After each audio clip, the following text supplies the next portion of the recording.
अस्सलाम वालेकुम viewers, welcome back to my channel. कैसे हैं आप लोग? मुझे उम्मीद है सब लोग ठीक होंगे और रमज़ान भी सबका अच्छा गुजर रहा होगा। और जैसे कि आपको पता है कि गर्मियाँ चल रही हैं, तो गर्मियों के लिहाज से मैं आपको एक ठंडी सी सब्ज़ी की रेसिपी शेयर करने जा रही हूँ आपके साथ, जिसके बहुत ही ज़्यादा फ़ायदे हैं। वो है कुल्फ़े का साग।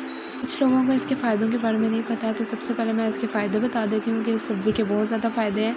ये जिगर की गर्मी को ख़त्म करता है, मैदे की गर्मी को ख़त्म करता है, डायबिटीज़ के पेशेंट्स के लिए बहुत अच्छा है और हार्ट के पेशेंट्स के लिए बहुत अच्छा है। और जैसे कि आपको पता है कि रमज़ान है और रमज़ान में बहुत ज़्यादा प्यास लगती है, तो ये प्यास की शिद्दत को भी कम करती है। तो चलते हैं, अब आपको बनाना सिखाते हैं कि आपने सब्ज़ी किस तरह से बनानी है। बिस्मिल्लाहिर्रहमानिर्रहीम। तो सबसे पहले आपने डंडियों से पत्तों को अलहदा कर लेना है। जैसे कि मैंने आपको दिखा रही हूँ, मैंने अलहदा करके रखी हुई हैं। और फिर बाद में आपने इसको अच्छे से वॉश करना है। वॉश करने के बाद आपने इसको सुखा देना है। सुखाने के बाद आपने इसकी कटिंग करनी है। अब मैं आपको इसकी कटिंग करके दिखा देती हूँ कि किस तरह से आपने इसको काटना है। मैंने डंडियाँ भी थोड़ी थोड़ी सी रखी थी। अगर आप लोगों को डंडियाँ नहीं पसंद तो आप खाली इसके पत्ते भी उतार सकते हैं और पत्तों को काट सकते हैं, ठीक है। लेकिन काटना आपने बारीक है। कुल्फ़ी के साग का सीज़न जो होता है वो बहुत ज़्यादा लिमिटेड होता है, तो जल्दी से आप लोग जिन्होंने अभी तक नहीं ट्राई किया, जिन्होंने अभी तक नहीं बनाया, वो जल्दी से इसको अपने घरों में लेकर आएँ और जल्दी से इसको बनाएं। और हफ्ते में कम से कम 3 दफ़ा तो लाजमी इसकी सब्ज़ी बनाएं, क्योंकि ठंडी होती है और बहुत ज़्यादा फ़ायदे हैं, तो मज़े की भी बहुत ज़्यादा होती है। तो मस्ट ट्राई करें इस रेसिपी को अपने घरों पर और मुझे इसका फ़ीडबैक ज़रूर दीजिएगा कि आप लोगों को किस तरह लगी। मुझे पूरा यकीन है कि आप लोगों को ये कुल्फ़े का साग बहुत ही मज़े का लगेगा। तो अब मैं आप लोगों को इसके इंग्रेडिएंट्स बता देती हूँ।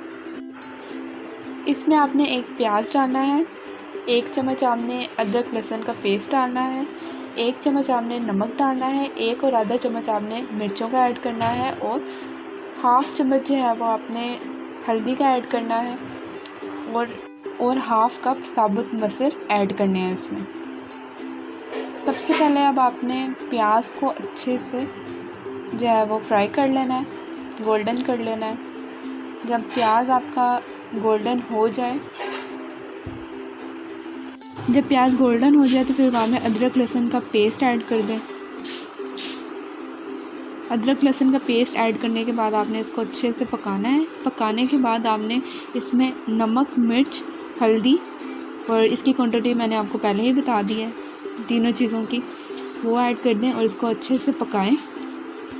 नमक, मिर्च, हल्दी को मिक्स करने के बाद अब आपने इसमें थोड़ा सा पानी ऐड करना है। पानी को ऐड करने के बाद आपने इसमें छोटा सा टमाटर ऐड करना है। टमाटर को अच्छे से पकाने के बाद अब आपने इसमें वो जो हमने कुल्फ़ा काट के रखा था वो ऐड कर देना है, कुल्फ़े का साग, ठीक है। अब आपने 3 मिर्चें इसमें काट के डालनी है, बारीक बारीक। 3 मिर्चें काटने के बाद हरी मिर्च को काट के डालने के बाद अब आपने इसमें मसर ऐड कर देने हैं पानी समेत। अब मसर ऐड करने के बाद आपने इसको जो है वो मिक्स करना है अच्छे से। मिक्स करने के बाद इसमें आपने थोड़ा सा पानी ऐड करें। पानी ऐड करने के बाद 10 मिनट के लिए प्रेशर कुकर लगा दें। 10 मिनटों के बाद अब ये देख सकते हैं कि आप हमारी दाल जो है वो पक चुकी है और कुल्फ़ा भी थोड़ा थोड़ा पक चुका है। अब इसको आपने घोटने के साथ अच्छे से इसको घोट लेना है। जब ये अच्छे से आपका मिक्स हो जाए सब कुछ, तो अब आप देख सकते हैं कि हमारी जो रेसिपी थी वो रेडी हो चुकी है। कुल्फ़े इसको आप नान के साथ खा सकते हैं, रोटी के साथ खा सकते हैं, पराठे के साथ खा सकते हैं, चावलों के साथ खा सकते हैं। अगर आपका इन सब चीज़ों के साथ खाने का मूड नहीं है तो फिर आप खाली चम्मच के साथ इसको खाएं। एंड मोस्ट इम्पॉर्टेंट, इसको खाने के बाद गुड़ खाना बहुत ही ज़्यादा मुफीद है।